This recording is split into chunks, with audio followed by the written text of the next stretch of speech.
হুরায়রা থেকে বর্ণিত তিনি বলেন ক্বালা রাসূলুল্লাহ সাল্লাল্লাহু আলাইহি ওয়াসাল্লাম রাসূল করিম সাল্লাল্লাহু আলাইহি ওয়াসাল্লাম বলেছেন মান আতাআল্লাহু মালান যেই ব্যক্তিকে আল্লাহ তাআলা ধন সম্পদ দেয় আল্লাহ তাআলা ধন সম্পদ দেয় ফালাম ইউআতি যাকাতাহু সে যদি তার যাকাত আদায় না করে মুসতিলা লাহু ইয়াউমাল কিয়ামা সুজাআন আকরা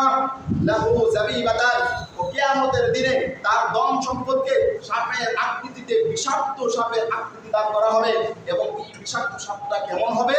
অনেক বিষধর হবে বিষধর হওয়ার কারণে তার চোখের দুই চোখের উপরে কালো দাগ থাকবে ইতাউহু ইয়াউমাল কিয়ামা কিয়ামতের দিনে এই সাপকে তার গলার মধ্যে পেঁচিয়ে দেওয়া হবে সুম্মা ইয়াফাদু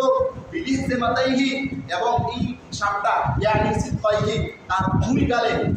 দংশন করতে থাকবে কামড়াইতে থাকবে ফায়াকুলু এবং বলতে থাকবে আনা মারুকা আমি তোমার মাল আনা কানজুকা আমি তোমার সঞ্চিত